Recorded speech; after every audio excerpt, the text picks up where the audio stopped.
구독자 여러분들 안녕하십니까, 김영 대표입니다. 자, 오늘 4월 10일 목요일 마감 브리핑 시작하겠습니다.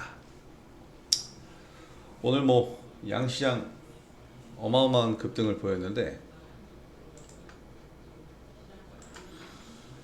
그냥 하죠. 네, 양시장 어마어마한 급등을 보였는데 코스피 지수 6% 그리고 코스닥 역시 6% 가까이 상승 흐름을 보였습니다.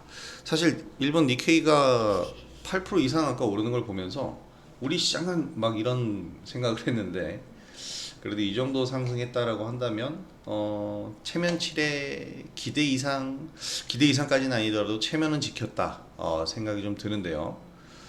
지금 국가별 지수를 보게 되면 사실 중국은 오를 일이 없잖아요. 지금 현재 오른 이유가 뭐냐면 트럼프가 상호 관세를 90일 정도 유예를 했기 때문인데, 중국을 제외시키고 중국에겐 오히려 125%라는 말도 안 되는 징벌적인 과세를 부과를 한다라고 발표를 했죠. 중국에서 이제 미국산 수입품의 84% 관세를 부과한 데 대한 이 보복인데, 미국과 중국이 이렇게 격하게 무역 갈등을 일으키면 트럼프 행정부 1기 때에도 바로 이 두 국가의 싸움 때문에 좀 증시 악영향을 미쳤었어요. 하지만 지금은 글로벌 모든 국가에 상호관세를 부과한다라고 얘기를 했기 때문에 지금 90일 유예했다라는 이 얘기 때문에 미중 간의 무역 갈등은 묻히죠. 왜냐하면 전 세계로 확대될 뻔한 관세가 90일 유예가 됐으니까, 그만큼 시간을 벌었으니까. 그런데 이게 날짜가 지나면 미국과 중국 간의 이제 무역 갈등이 좀 부각이 될 수는 있습니다. 이 부분은 우리가 또 생각을 하고 대응을 해줘야 될 것 같아요. 근데 어쨌든 일본 증시가 9.1%로 마감했군요. 엄청난 상승을 보였어요. 사실 일본이 미국과 이제 가장 먼저 관세 협상에 나서면서 기대감을 좀 형성한 건 맞습니다. 그래서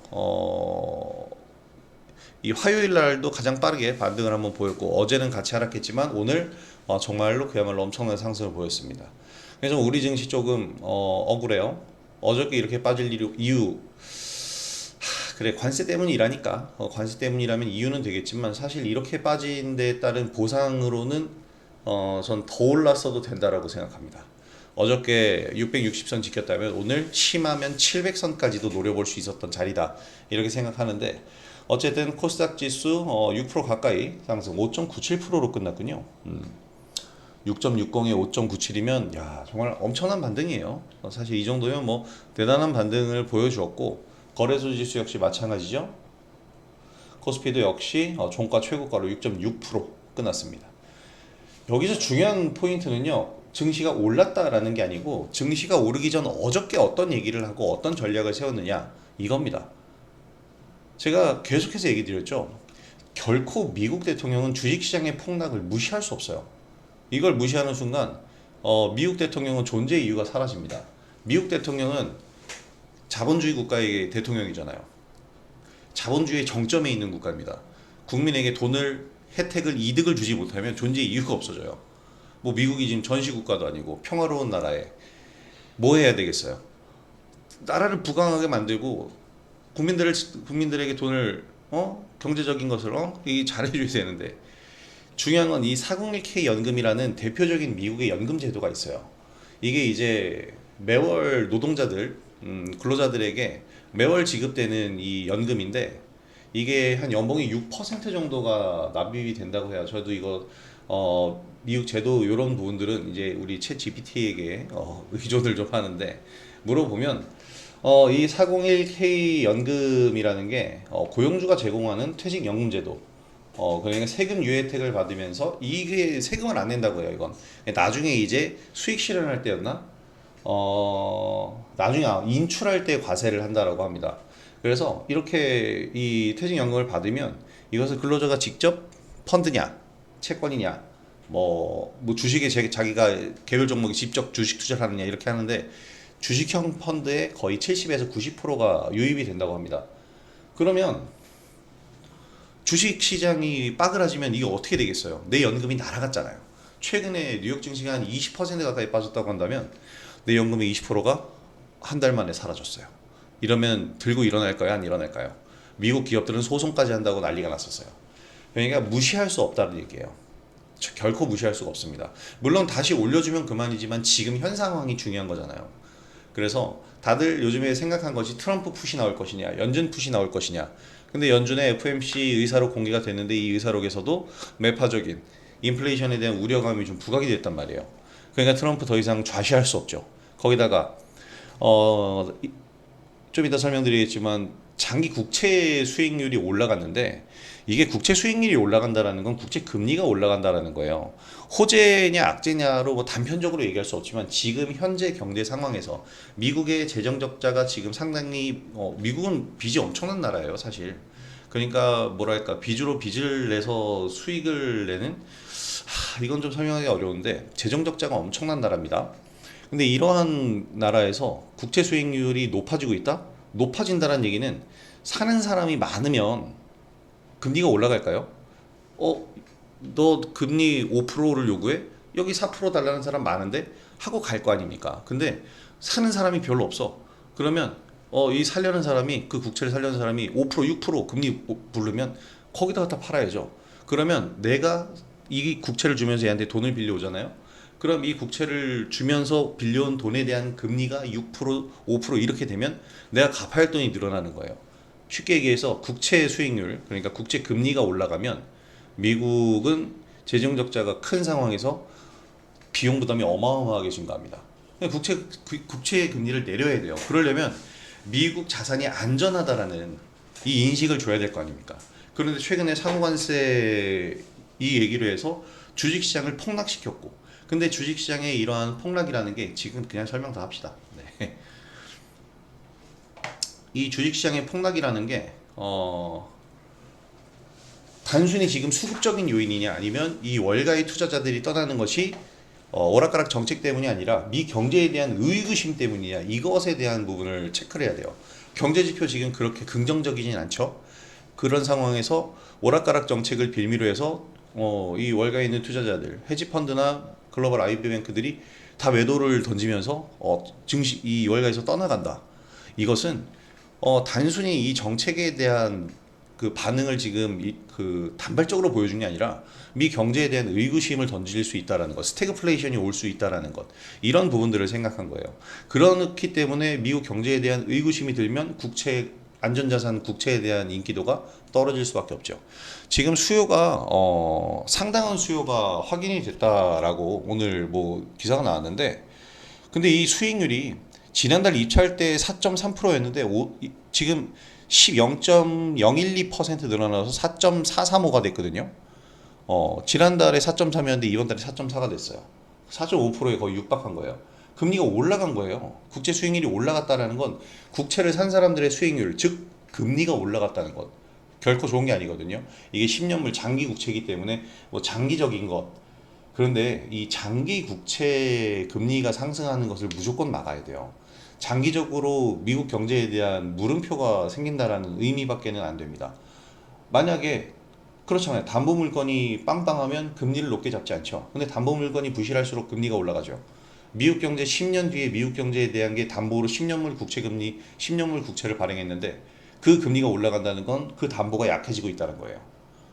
자, 그래서 이러한 부담감들이 왜 나오냐면 지금 상호관세를 때리면서 상호관세로 재정 충당을 하고 국채를 발행을 안 하려고 했는데 지금 이것 때문에 국채 자체가 인기가 없어져 버리면 상호관세 때문에 국채 자체가 인기가 없어져 버리면 아무도 이득을 보는 사람이 없지 않습니까?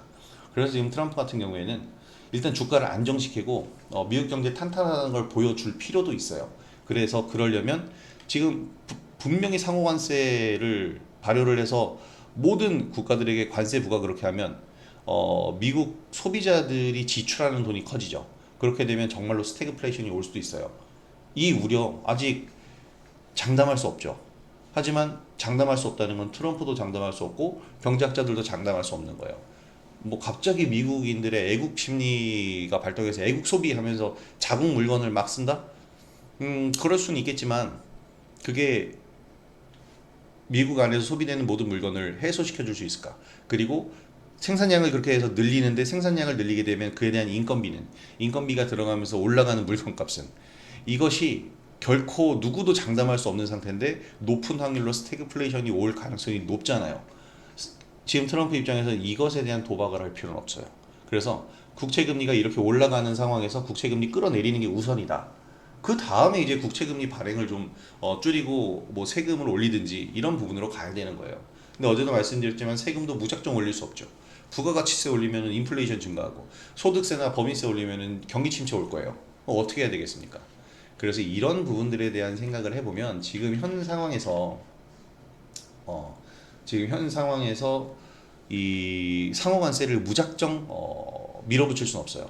그렇다고 해서 이걸 또 완전히 없애버리면 자신의 정책적 자존심이 상하잖아요. 그렇기 때문에 어떻게 해야 되냐면 90일 유예라는 것도 완전히 이제 상호관세 안 하겠다는 건 아닙니다. 90일간의 이제 시간을 벌었고 이 시간 동안 협상을 하겠다라는 의미가 되겠죠. 그리고 중국은 남겨놨어요. 중국만은 안 돼. 이렇게 남겨놨죠. 중국도 사실 미국과의 협상의 의지는 1도 없어 보이고요. 그래서 좀 어떻게 보면 이런 측면으로 트럼프는 명분과 실리를 챙기는 선택을 했다. 저는 이렇게 생각을 합니다. 그래서 국채 금리를 끌어내리는 게 우선이다.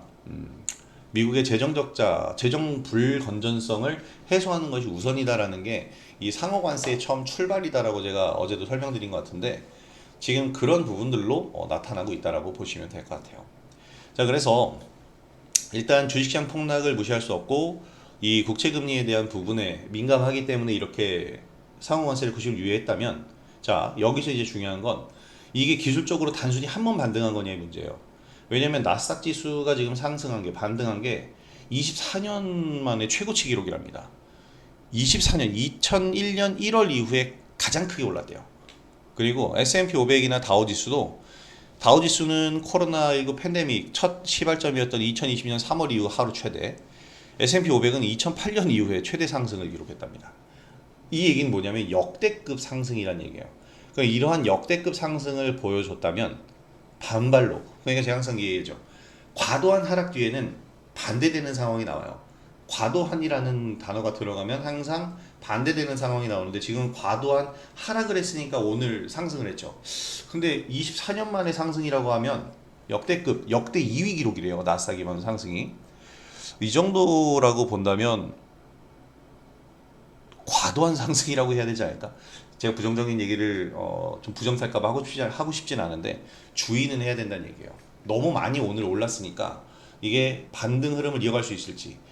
또 우리나라 같은 경우에는 오늘 옵션 만기일이었기 때문에 옵션 만기일의 특성상 옵션 만기일에 나온 상황과 다음 날의 상황은 좀 반대되는 상황들이 많이 나오거든요.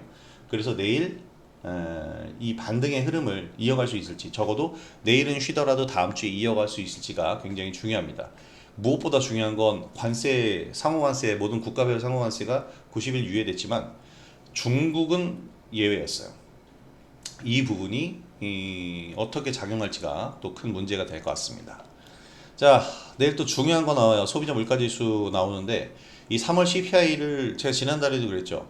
지금 연준에선 이 트럼프의 관세가 어떤 영향을 미칠지 3월 CPI를 보고 결정을 할 것이다라는 그런 의견들을 피력해 왔는데 사실 아직까지 관세가 본격적으로 부과되진 않았어요. 일반 관세 10%는 다 부과가 됐고 이미 또 중국에 대한 관세라든지 일부 부분적으로 관세들이 부과가 됐는데 그 이후에 소비자 물가 지수가 얼마나 변동했는가 이 부분, 인플레이션이 얼마나 증가했는지 이 부분에 대한 거 체크해야 되는데 사실 상호관세 이번에 90일 유예를 했고 물론 이거는 지나간 과거의 지표이기 때문에 과연 물가가 얼마나 좀 요동을 쳤느냐 이거에 따라서 트럼프는 정책을 밀어붙일 수 있을지 없을지도 결정이 될 겁니다. 중국은 미국 수입품에 84% 보복관세 부과 시작했을 거예요. 12시 1분부터인데 그게 오늘 밤 12시 1분부터일 겁니다. 이제 부과가 되고요. 자, TSMC 1월 실적이 나왔는데 1월이된다. 1분기. 그러니까 3월 실적이 나와서 이제 1분기 실적이 종합적으로 나왔습니다.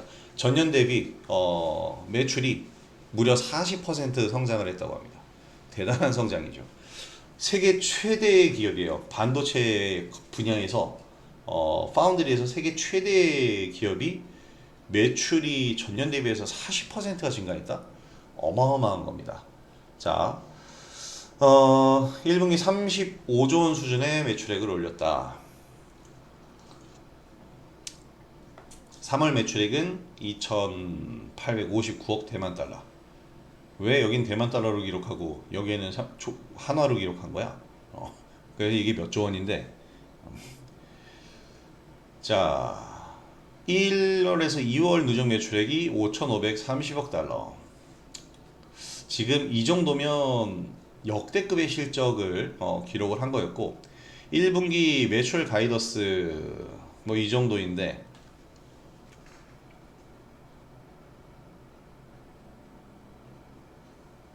왜 금액을 다 다른 통화를 써놔가지고 헷갈리게 만드는 거야?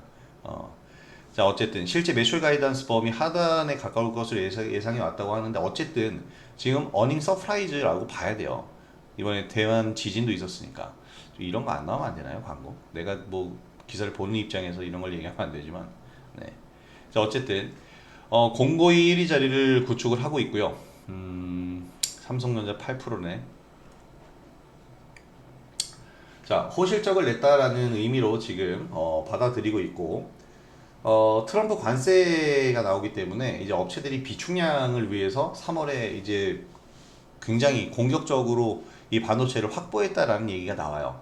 그래서 이거 역시 관세에 좀 영향을 받은 것 같은데, 일단 실적은 견조한 흐름을 보였고, 이 지진이 일어났음에도 불구하고 매출 가이던스 하단에 가까울 것으로 예상했던 실적을 넘어섰다라는 거니까 호실적이다라고 생각해 본다면, 지금 TSMC 실적을 통해서 이제 일반 기술주들의 실적 성장도 우리가 한번 기대를 해볼 수 있을 것이다라고 생각이 됩니다. 하이닉스나 삼성전자, 그냥 지금 사실 중요한 건 실적은 사람들이 약간 뒷전으로 보고 있고, 지금 당장 중요한 거는 이 수급이 회복되느냐, 그리고 수급이 회복되기 위해서 관세 정책이 어떻게 진행되느냐니까, 아마 이것에 대한 영향력이 더 크지 않을까라고 생각이 돼서, 내일 TSMC 매출, 오늘 사실 아무도 이 기사에 대한 언급을 안 하더라고요. 방금 전에 나오긴 했는데 이 실적이 오늘 하루 종일 기사 한 줄 없었습니다. 보통 매출 가이던스 예상 그 가이던스를 내는데 이런 거 나오진 않았어요. 자, 어쨌든 전년 동기 대비해서 약 12조 3월 달에 기록을 했으니까, 전년 동기 대비해서 전년 동기 대비 46%, 전월 대비 10%. 이 얘기는 1월, 2월 실적보다 3월 실적이 더 좋았다는 얘기예요. 이 실적에 대해서 이 AI 관련, 반도체 관련주들에 대한 흐름도 기대를 좀 해보죠. 자, 관심 섹터 종목 한번 보면 저는 AI 소프트웨어 관련주 계속해서 매수 관점으로 봅니다. 솔트룩스랑 클라우드웍스를 우리가 잘 봐야 되는데, 이게 지금 이제는 여기서 거래가 되죠. 넥스트레이드에서 거래가 돼요. 솔트룩스를 한번 보면은, 제가 오늘 체험방에도 이 추천을 드렸던 종목이기도 한데,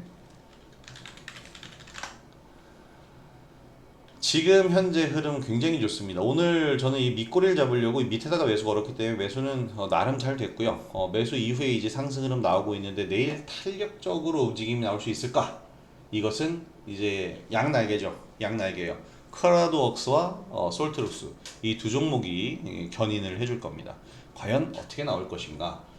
어떤 흐름으로 나올 것인가? 기술적으로만 보면 지금 완벽한 흐름입니다. 그래서 저는 좀 기대를 하고 있는 상황이고, 사실 시장이 호전적으로 나온다면 좋아질 거예요. 지금 오늘 우리 시장에서 정말 강하게 가장 짱짱하게 오른 섹터 테마는 뭐냐면 탄소 포집이죠. 근데 탄소 포집은 원래는 알래스카 LNG예요. 그런데 지금은 뭐까지 봐야 되냐면 대선 정책주로까지 봐야 됩니다. 그런데 뭐 오늘 대선 정책주가 상승을 했다. 사실 수급적으로 지수가 반등하는 날 대장 테마로 대선 정책주가 갔다라는 것은 생각해 볼 의미가 있죠. 보통 오늘과 같은 날에는 물론 많이 올랐습니다. 하이닉스 10% 올랐고 많이 올랐지만 시총 상위주들 중심이 돼서 쭉 올라가는 것이 정상인데, 오늘 개별 종목들도 많이 올랐다는 것, 이것도 우리가 중요하게 생각을 해봐야 돼요.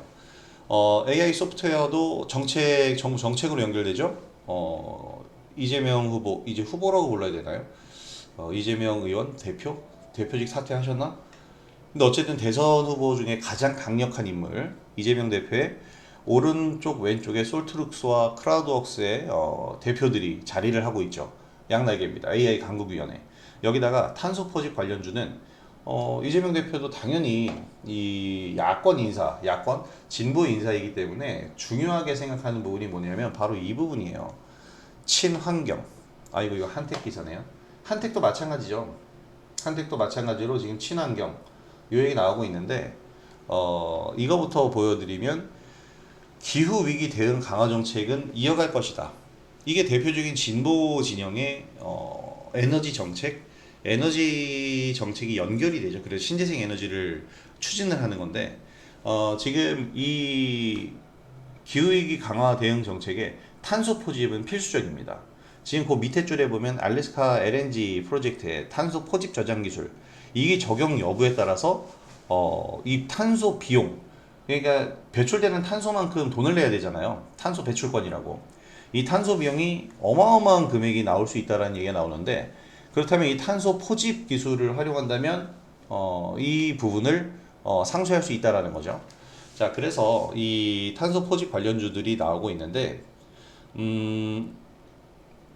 에어레이는 최근에 이제 신규 상장한 기업이고요. 그리고 대표적으로 후성이 이 관련주입니다. 그래서 한택이 후성의 자회사기 때문에 이 탄소 포집은 아니고 좀 다른 측면인데 친환경 에너지 수혜 기대감을 가지고 가는 거예요. 화공 및 저장 탱크, 수소를 저장하거나 이런 저장 탱크를 만드는 그런 기업인데 초저온 저온 저장 탱크, 이제 수소, 암모니아 저장 관련 기술력 보유. 이래서 탄소 중립, 뭐 수소 경제 확산 이런 쪽에 이제 한택이 중요한 역할을 합니다. 흑자 기업이고요. 그래서 한택을 어저께도 이제 이 기사 보여드리면서 특징주다라고 말씀드렸고 오늘 상한가를 기록했어요. 저희는 이제 계속해서 한택을 반복 매매를 하고 있는데 사실 가장 먼저 상한가를 들어간 건 에어레인입니다. 에어레인이 오전장에 상한가를 들어갔고요. 그렇게 되면서 차트를 완벽하게 만들어 놨어요. 그리고 그 다음에 이제 그린 케미칼이 또 상한가에 그 다음 순서로 들어가게 됐고요. 그 다음으로 캠트로스는 상한가까지는 가지 못하고 20% 넘었다가 이제 밀렸는데 요 정도 선에서 마무리가 됐는데 한택은 끝끝내 상한가에 진입을 했습니다. 뭐 지금 시간에서 약간 빠지고 있는데 요즘에 이게 마감 동시효과에서 억지로 좀 진입한 감이 없지 않아 있었는데 그래서 한택까지 오늘 상한가 나오면서 저희는 한택을 이런 식으로 이제 매매를 했죠. 근데 사실 오늘 34,000원에 매수 사인을 드렸는데 제가 매수 사인 드리고 막 얘기하고 이 과정에서 정말 34,000원을 밟고 갔어요. 좀 푹 빠졌다가 가야 매수가 다 되는 건데 제가 사실 어저께도 얘기 드렸잖아요. 어저께 이 자리에서 한 이틀간 조정 노리면서 재매수할 거다 그랬는데 오늘 에어레인 상한가까지 아니고 급등하는 걸 보면서 에어레인은 원래 우리도 매매를 했지만 지금은 없고 그래서 한택을 대신 매매하고 있는데 얘 더 사야겠다 지금이야 라고 하면서 이제 오늘 더 들어간 거예요. 45,000원에서 절반 정도 수익 실현을 했는데 상한가 진입했고 추가적으로 흐름 나오면 완매도 내일 정도에도 충분히 할 수 있는 그런 구간이 되겠습니다. 자, 그래서 이런 종목들 흐름들을 보면서 우리가 지금 시장 대응을 해주면 매매할 게 너무나도 많잖아요. 한택 같은 경우에도 알래스카 LNG 관련주로 포함이 되면서 오늘 탄소 포집주들과 함께 좀 움직였고 탄소 포집 관련주는 이제 대선 정책주가 됐어요. 그것도 가장 강력한 진보 진영 후보의 이 정책주로 이게 우리는 저 정책주로 포함될 거야 라고 선언해서 가는 게 아니죠. 시장에서 평가를 해주는 거고 그 시장에 대한 평가는 언론에서 나오는 기사라든지 뭐 뉴스 기사 뭐 이런 것들을 통해서 편입이 누가 이렇게 정해주는 게 아니고 자연스럽게 되는 거예요. 그 사업을 하고 있으면 편입이 되는 거죠. 그래서 에어레인, 그린케미칼, 캠트로스 향후에 에너지 관련 정책주로 우리가 지속적인 관심이 필요한 섹터 테마가 되겠습니다. 사실 대선 시즌 되면은 이러한 종목들이 굉장히 많이 나와요. 이게 바로 정책주죠. 제가 인맥주는 하지 말고 정책주를 하자라고 항상 강조하는데 바로 이런 부분 때문에 그래요. 어떤 후보가 당선이 됐을 때 그 사람이랑 친한 어떤 회사에 특혜주면 그거는 수삭감이잖아요. 인맥주를 왜 하는지 모르겠어요. 인맥주는 엄밀히 말해서 이거는 수삭감이야. 그래서 기업들이 그러죠. 우리는 관련주 아닙니다라고 오히려 공시를 내는데 그러다 나중에 뭐 특혜 12 붙으면 어떡할 거예요? 조사 들어갈 거야? 그러니까 원래 인맥주는 아예 안 보는 게 좋아요. 근데 인맥주가 제일 많이 오르죠. 원래 악마의 속삭임이 가장 달콤한 법입니다. 그래서 이 인맥주가 급등을 하곤 하는데 저는 그냥 아예 안 보고요. 정책주는 볼 수 있어요. 물론 정책주도 특정 후보와 관련되어 있는 정책이라면 그 후보의 지지율에 따라서 등락을 하죠. 당연한 거예요. 근데 그거는 그 후보가 당선되면 그 정책을 밀 거 아닙니까? 그러니까 그 정책을 밀면 관련주가 올라가겠죠. 정책적 지원을 받으니까. 이거는 뭐 뭐라고 해야 돼? 내사를 하고 말고 소사를 하고 말고 이런 부분이 아니잖아요. 산업을 키우겠다라는 거니까 다른 개념이죠. 그래서 탄소 포집이라든지 이런 뭐 대북 관련 사업이라든지 뭐 자동차 산업 지원, 반도체 산업 지원 각종 이런 정책들을 많이들 낼 텐데 이런 부분들이 다 어떻게 보면은 정책주로 묶이는 거고요. 그래서 특정 후보의 정책으로 우리가 본다면 가장 강력한 후보의 정책을 봐야 되고 그렇지 않다면 가장 강력한 후보의 정책이 아리송하거나 종목으로 연결이 안 될 수 있잖아요.